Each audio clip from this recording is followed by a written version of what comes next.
I got it now. That's my knowledge, is basically what you shared. And Okay. So I'll be talking to you over here. sure, no problem. And let's think about expansion, right? When you think about the fascia, it's a connective tissue that wraps around as a matrix, as a web through the entire body, and it gives us the shapes, and it gives us the ability to move, essentially, to connect everything. It's the great connecting force, right?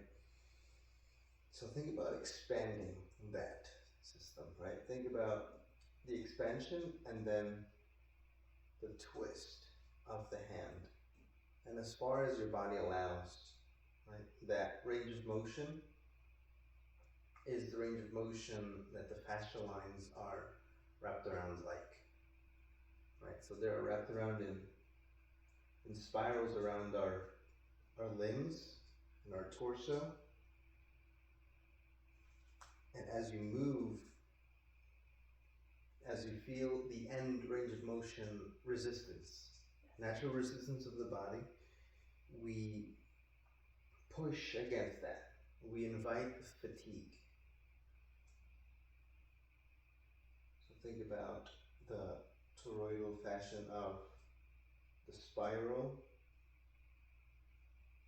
embodying the spiral, working on the expansion energy at the hands, at the palms, and the expansion energy at the shoulders, trying to get the shoulders and the hands far from each other.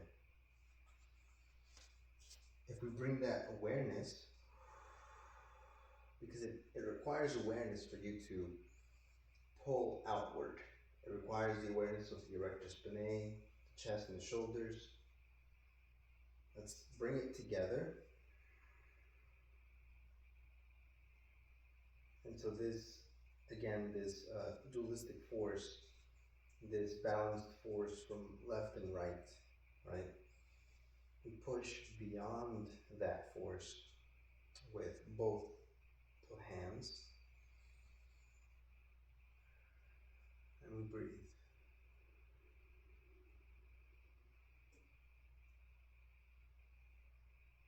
And what we breathe is we're breathing out carbon dioxide, anything that we don't need.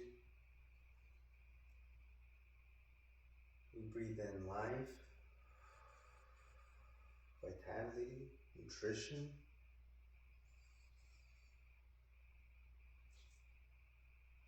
And we allow ourselves to digest, right? We don't want to chew too fast, swallow too fast, and be too fast, right? Slow the breath down. Inhale, hold, and release slow.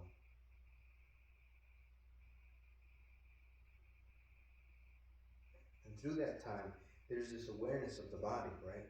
Let's go with the feet as well. So let's push the feet together, and as if they were trying to push each other, kind of like the hands, antagonistically. So feel now the muscles of the inner thighs, maybe the glutes.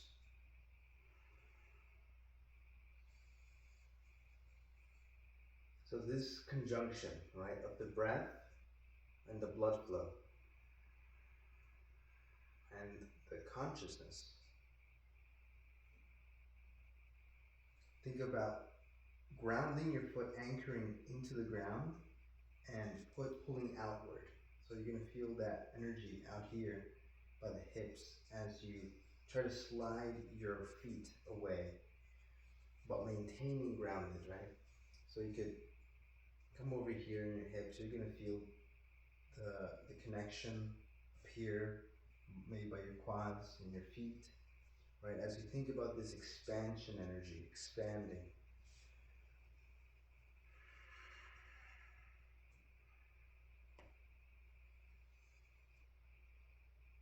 And as always, we want to invite fatigue. We want to invite the awareness, the maybe soreness, right? We might feel, we try to find that when we're training any exercise, any muscle group. But this is more holistic, right? And it's not as intense. You want to feel awareness outward and expanding out at the hands. And that should be fatiguing, invited in, at the hips, at the shoulders, the conjunctions of movement. Let's relax all of that.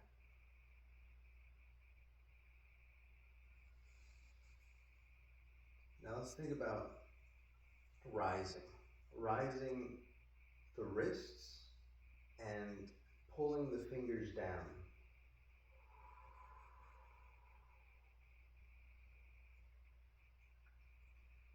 Let's think about alternatively bringing the wrists down, pulling the fingers upwards towards you.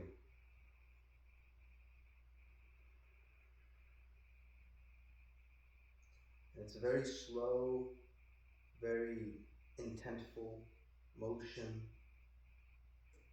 intentful with the breath, the mind, the movement.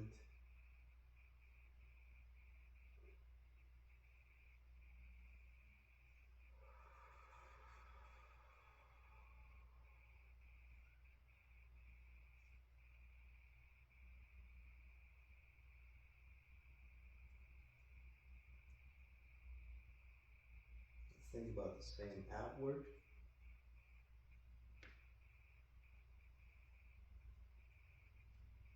And downward.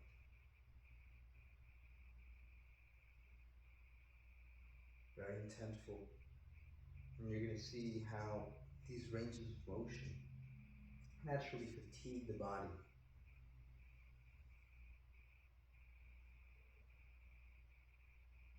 Especially done very slowly, very intuitively,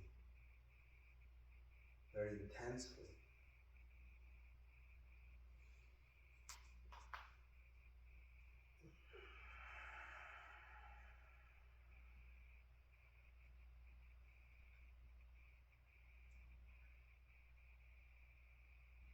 That's why the breath is so important, to be flowing in and out, slowly, controlled. Let's think about holding a giant sphere in front of us, a giant ball or a Bosu ball, medicine ball. Let's think about leaning our shoulders forward, grounding our feet. So our feet, we're going to be anchored down and out. We're going to be rounding the back, rounding the shoulders, and this is very heavy. Feel the stretch in your upper back, even in your lower back. Allow yourself to stretch, but maintaining your rooted energy in the ground.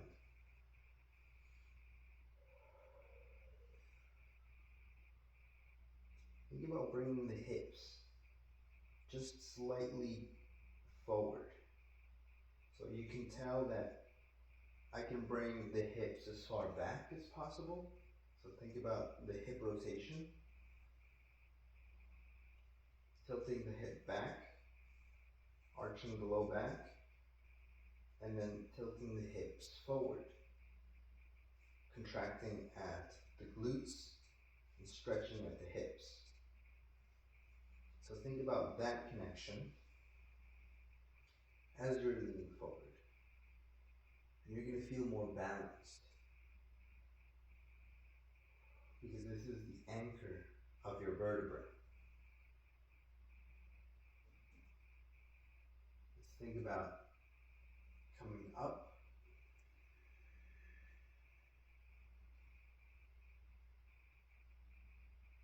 out, expansive, and feel the stretch in the chest and the shoulders, and the neck even. Think about bringing the neck or the chin as high as you can. Push down and out, right at the feet. And you're going to be grounded.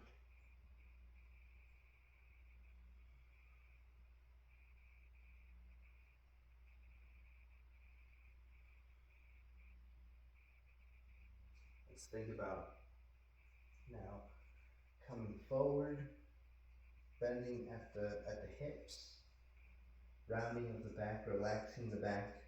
But again, the feet, they're aware, they're intentful. Think about pushing down and inward as you come forward.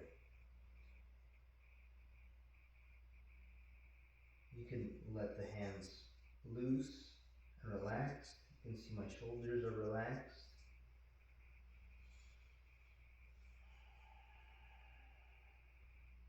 There's a lot of intention coming from the glutes to the feet. Let's push down and out. We're going to be straight. Let's come up and out. And let's go from those ranges of motion. From this expansive to this contractive, relaxed position.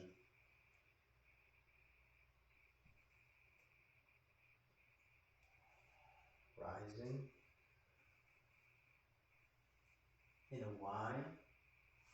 So I can show you. We're rising from the ground with our glutes, with our legs, into a Y.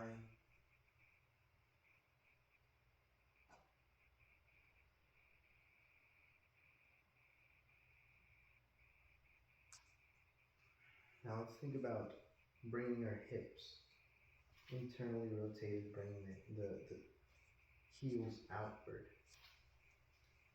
both sides. And you're going to feel some tension in the hips if they're tight. Let's think about pulling in at the toes. So you're going to feel, again, at the adductors, the hips. Think about bringing one side of the hip out to the side, feeling the stretch out here, feeling more of a contraction here.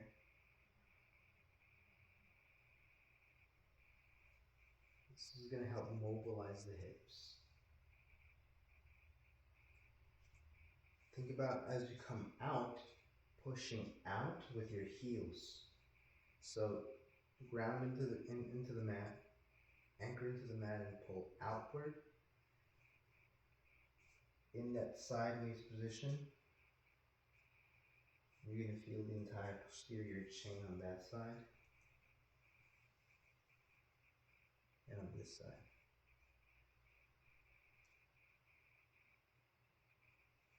You can think about using that energy pushing outward to help us move the hip, the center of gravity.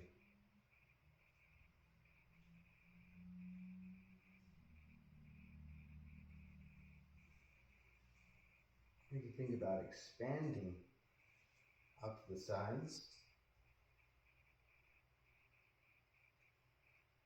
And again, we'll be interacting with the fascia that pulls us, right? It wraps around our feet, our torso, and then our arms. So if we think about the hip coming this way, but the shoulders coming the opposite way by the expansion, we're going to get into a Z position almost, a zigzag.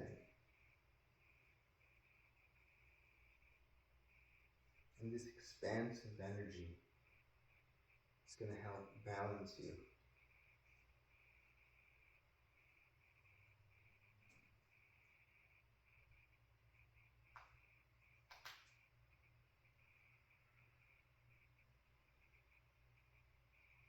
And again, you really want to feel the glutes, the hamstrings, work together to expand and get you in that position. If I'm expanding and I let go of this side a little bit, have it stretch, the other one becomes dominant and it moves. And you can think about this energy.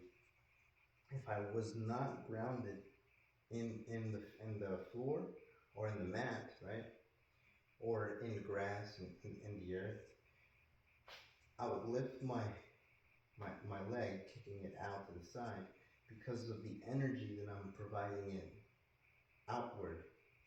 So if I unhook it from the ground, it pops off. Same thing with the other side. It's that energy when I'm ungrounded that becomes explosive.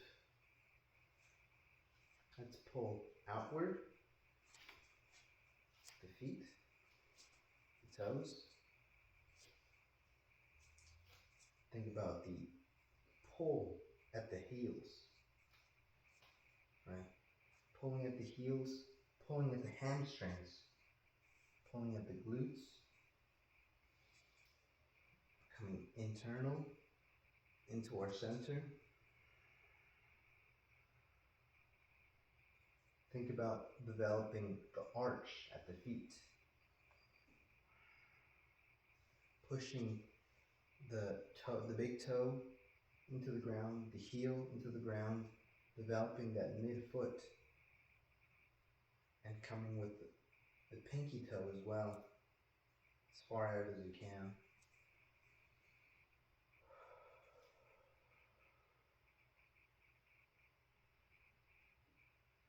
Let's think about reaching for the toes in this position.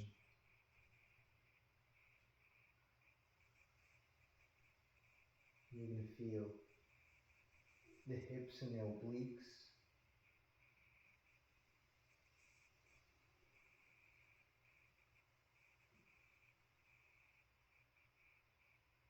So try to reach as far down as you can.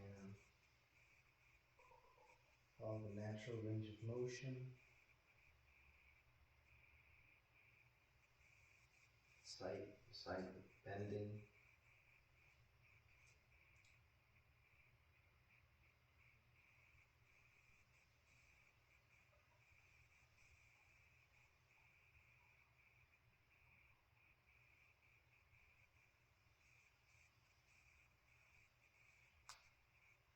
Let's think about pulling in again and almost holding on to our quads. So think about pushing into the quads, pulling the feet inward, feeling the adductors.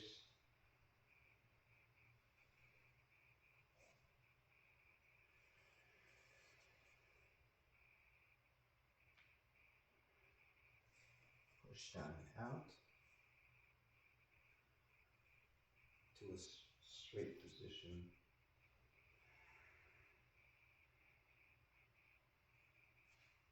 Let's come out with the heels again, but now our feet more separated. Let's think about holding a tree, hugging a tree.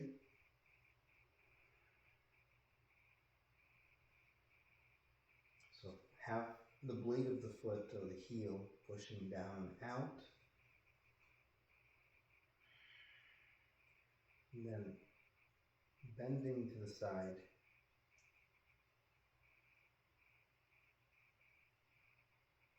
While we hold on to the sphere, the tree.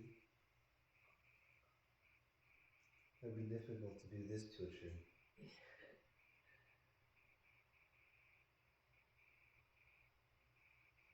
Coming out. More expensive than before.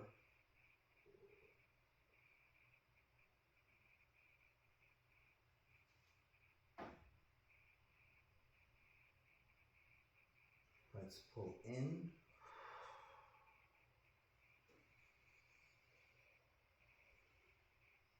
Into the center.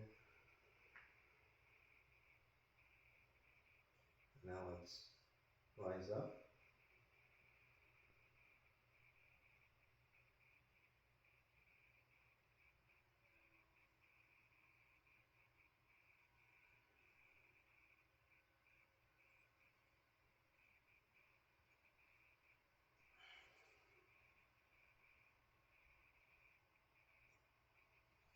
And in that top position, think about pushing at the heel, pushing at the heels outward, pushing at the hands inward.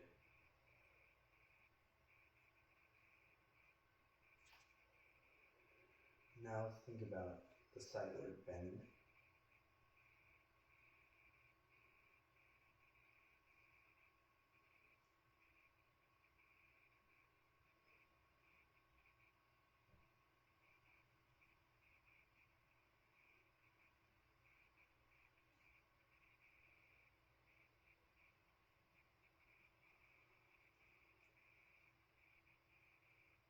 You should feel very stable, very grounded in your core.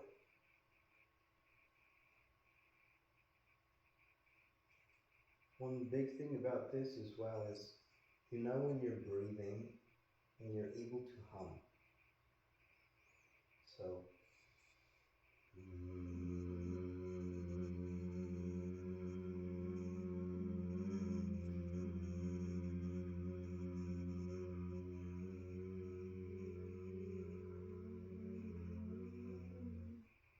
keeping a consistent exhale, slowing down the exhale by humming.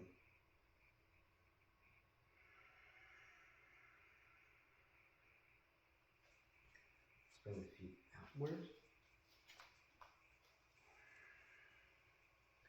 Now think about the stretching of the neck. Almost like the neck is leading the side bend.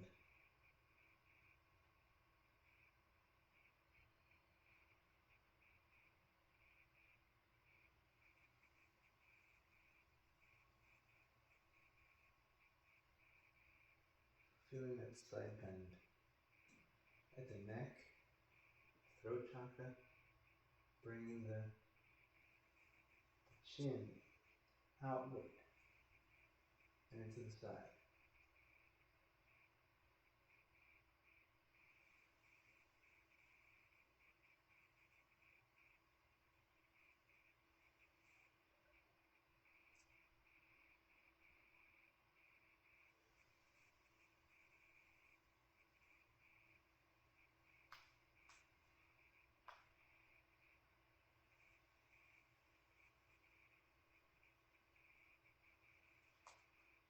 Now think about pulling in, going into our hips, and descending. Let's push down and out. And again, pull in. And try to use the hamstrings, try to use the glutes before you try to load the quads. The quads will naturally activate. But if you focus on the pull of the heels to activate the hamstrings and then activating the glutes as you lower down, it'll be a lot less strenuous on the quads.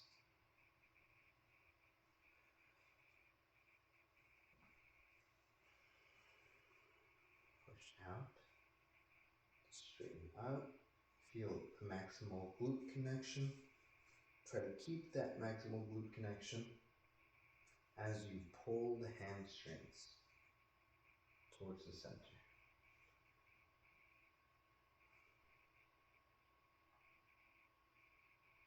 Push out. Connecting with the base, with the roots.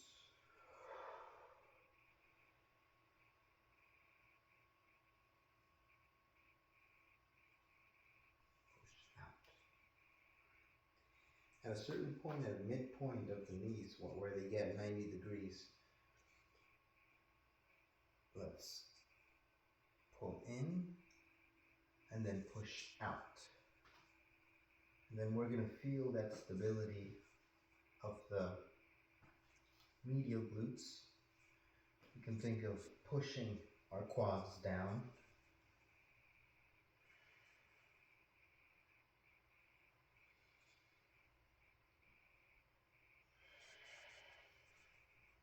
Taking a couple of breaths as we elongate the vertebra by pulling the roots down and the crown up.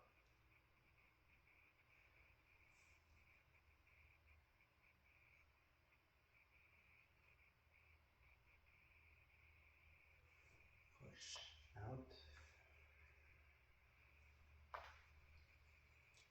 Right, and think about raising the crown to the ceiling.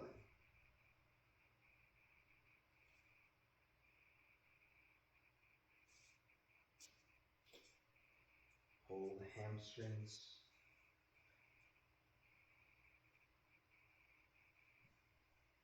Push into the quads. Push outward at the feet.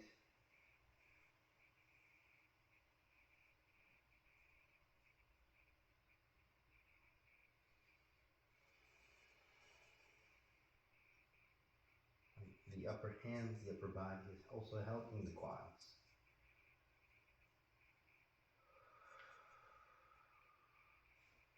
Let's push out.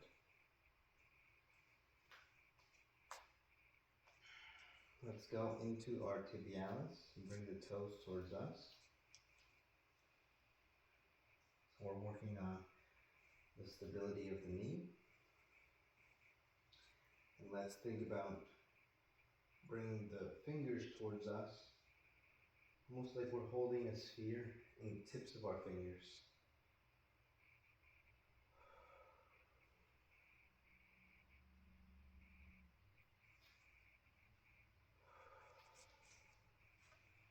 You can alternate the position of the fingers upwards or downwards. And you're going to focus on the contraction of the tibialis while the calf stretches.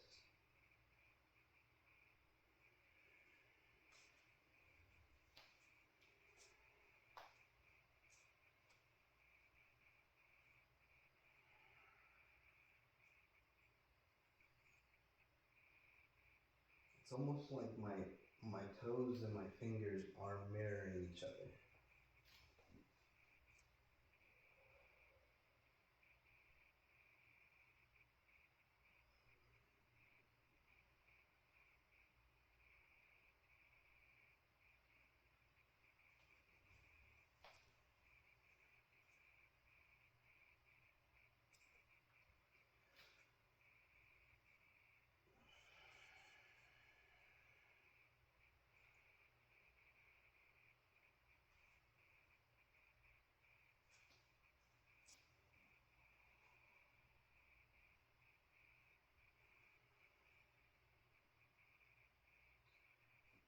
Let's go into the toes or into the big toe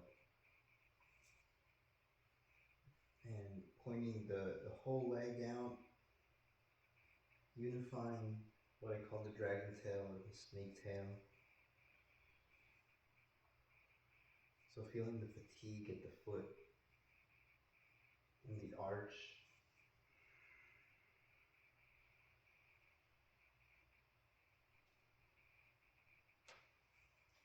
Same thing with the other.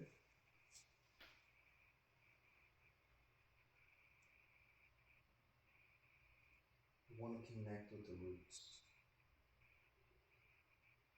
Fatiguing the toe, the arch.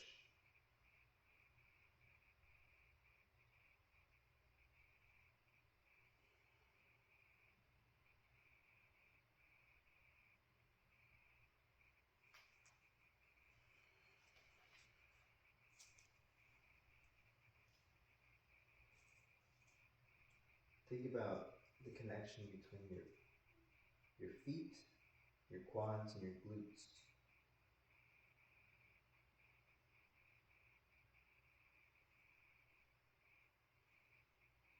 As one limb. Right?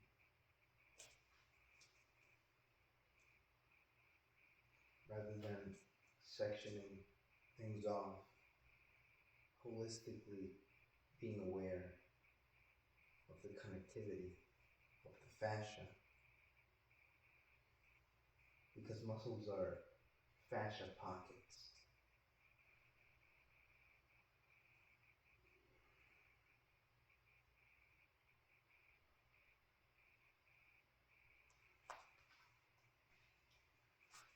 Let's go into the pinky.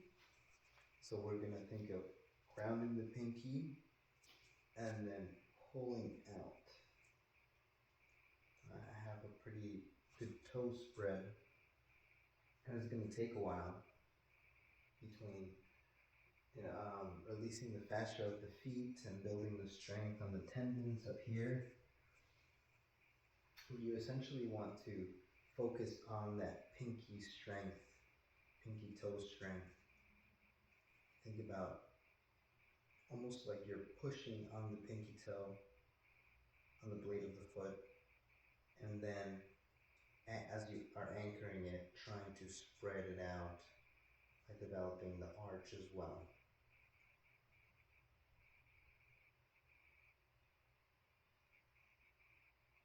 And you're going to feel out here, maybe connection, maybe just overall fatigue. But you want connectivity on that outer edge, pushing the pinky into the ground and then pulling the toe into the arch. It almost looks like they can play guitar.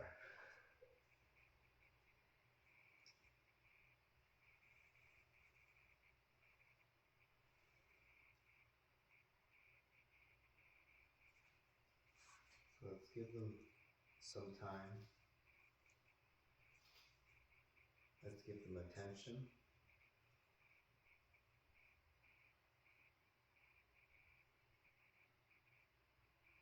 To allow them to expand, because this is part of the tripod foot. It's the big toe, the heel, and the little toes.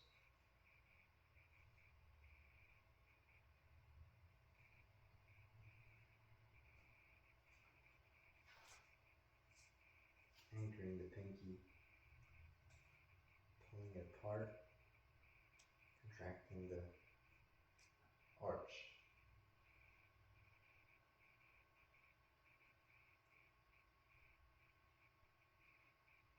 It's a grounding force.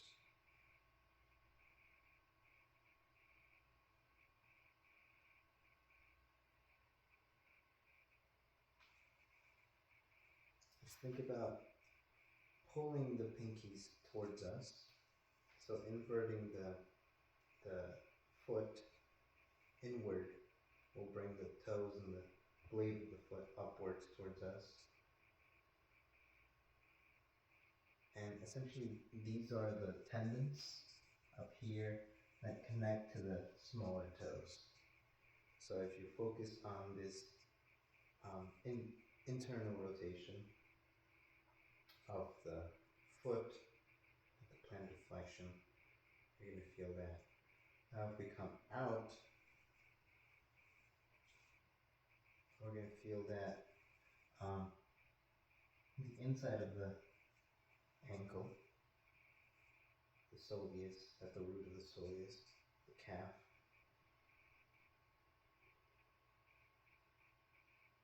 So again, sit with these sensations, these fatigues. We never really get into those positions unless we're already out of balance, and then we run into injuries. So focusing on the strength of the ankles, focusing on the strength of our base, of support, of balance, of stability.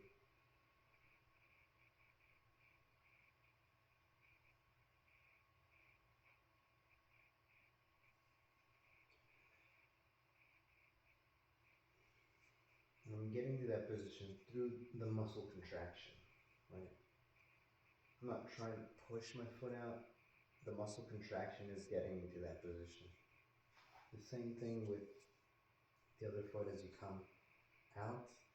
You want to feel tension on the side of the ankle, on the top of the foot and the outside. Feel the fatigue there.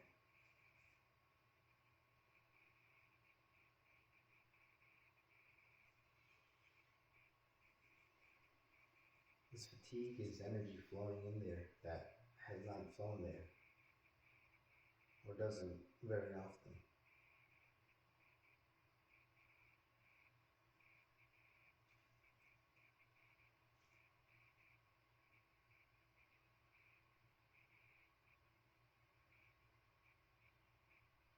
The more we do things, the more consistent we are with our practices, with embodying the yin and the yang, the action and the release of that tension. You can find movement to be easy, graceful, seamless, natural.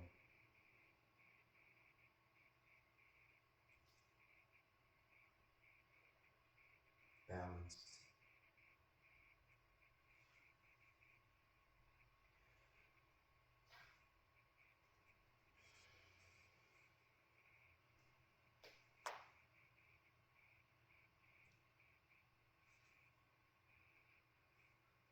In the zodiac body, where the zodiac can align to parts of the human body, Pisces, which we're under now, is associated with the feet, with the twin fish swimming at the end of the zodiac cycle.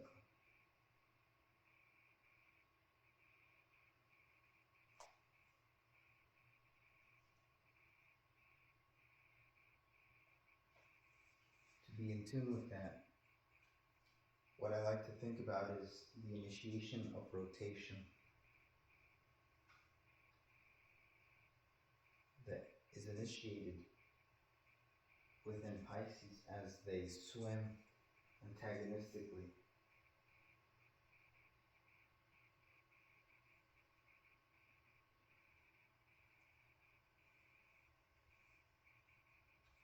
You can think about joining at the fingertips,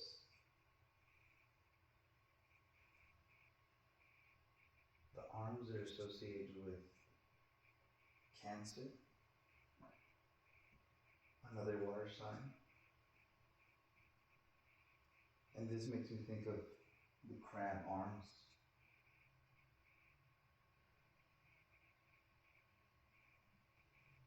So you can see how the cosmos are within you.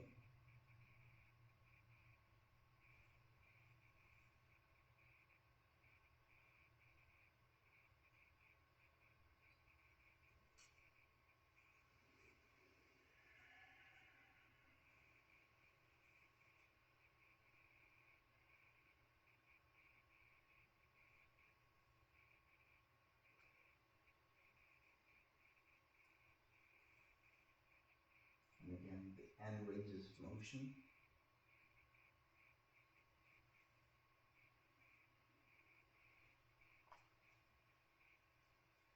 Now let's go into a Tai Chi step, which we will initiate in with feet together and in with a bow.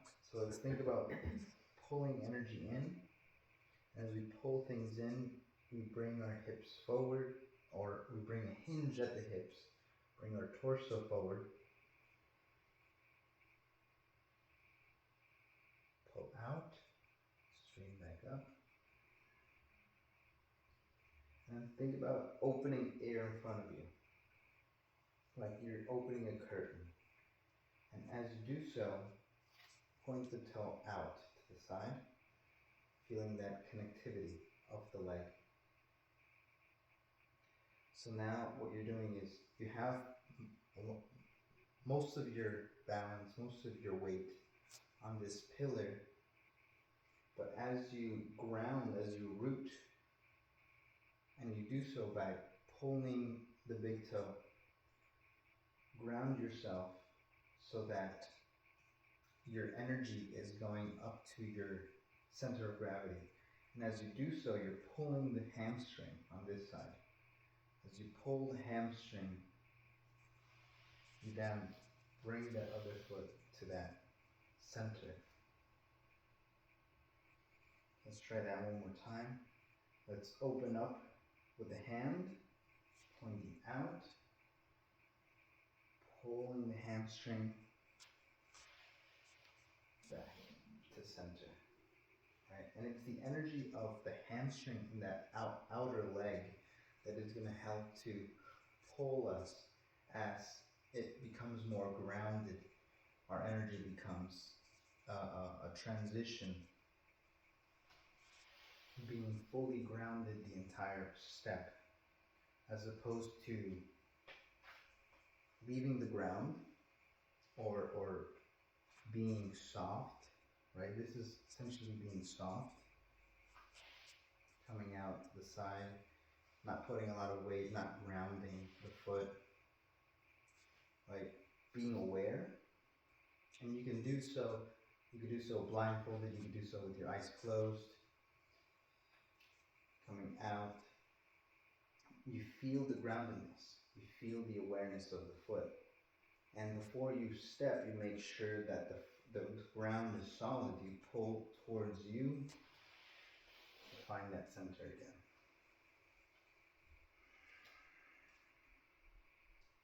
Let's try that a couple times.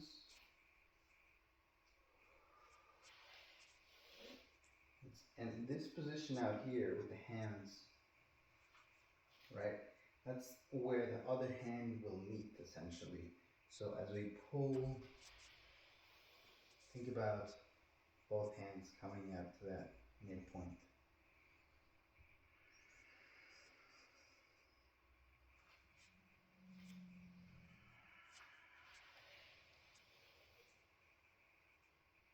Now let's think about holding the sphere. And the sphere is going to train the wrists, is going to train the hands. So think about the opening of a jar, the twisting of that jar, and twisting, flipping it upside down. Right? Think about the contraction of the fingers as you're going in through this motion. Figure 8, giving it shape, giving the sphere shape, life.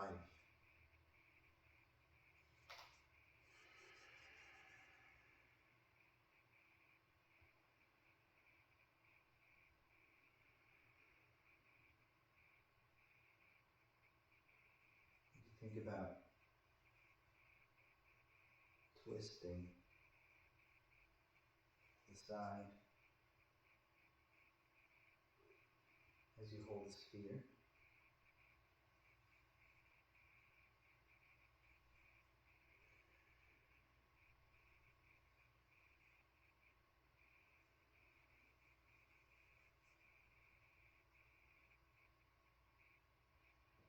You can think about getting the step, expanding that sphere, right? So you have the sphere now more expanded, come centered, and bring the sphere into a smaller position. Expanding, getting back to center.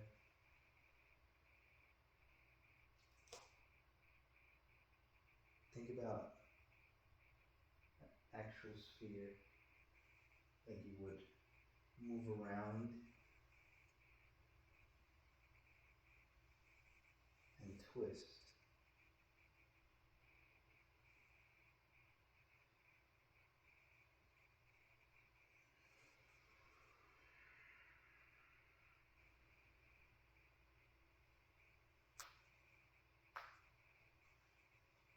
Think about coming out to the sides.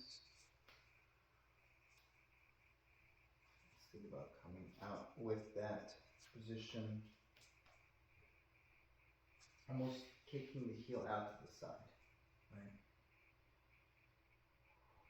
And pulling ourselves together.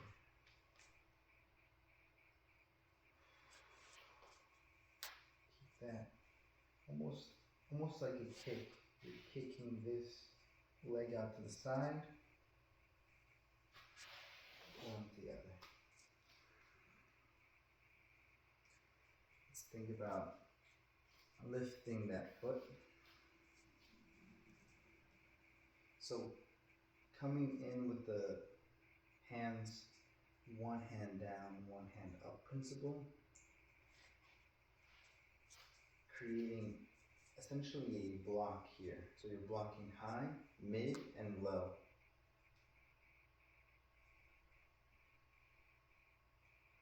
Let's think about raising that leg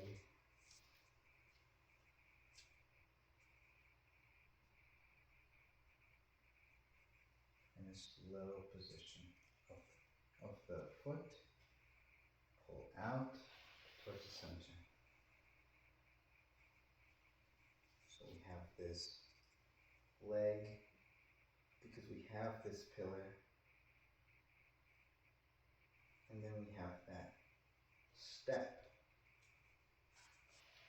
in transition. So we can think about this movement out here, like a fanning out, right? This fan out could go into this dragging position and into then another step, right? Starting with the hands.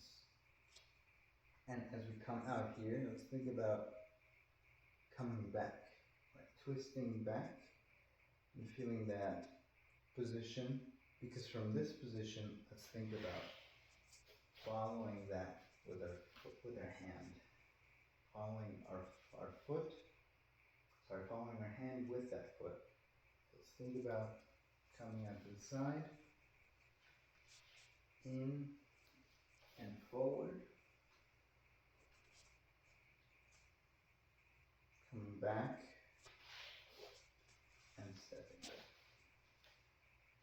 And this is going to be a principle of Tai Chi, which is the movements in various directions, because this is going to be about frames, maintaining the frames. And you see, there's a frame here, right? There's space here that I'm taking, right? And so this space cannot be intersected or be introduced, right? Because then there would be a clash of energy. We're creating this wall of space, essentially, right? And with this wall, we create a frame. You can see how the frame can evolve with bounds. But essentially, we have this wall. Imagine there's a wall that you are creating.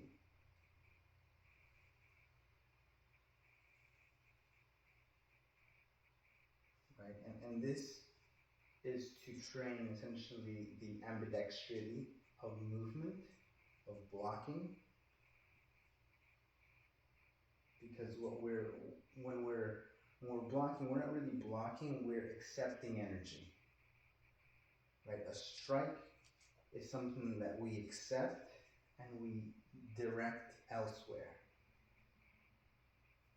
So this circular motion, like the turning of a wheel,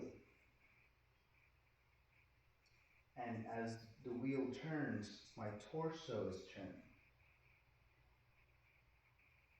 You see, but this frame is constant with my hands in front of me.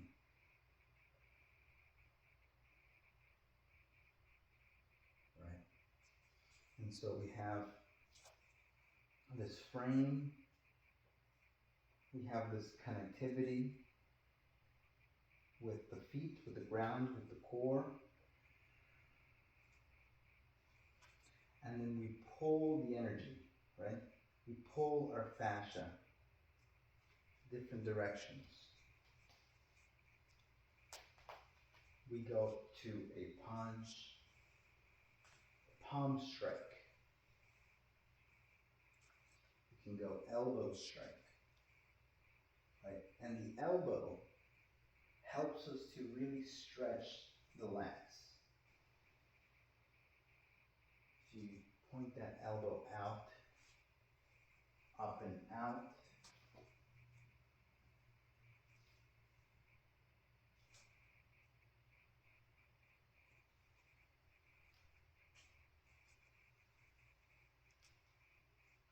bring that elbow as far away from the foot as possible, feeling the stretch all throughout the side.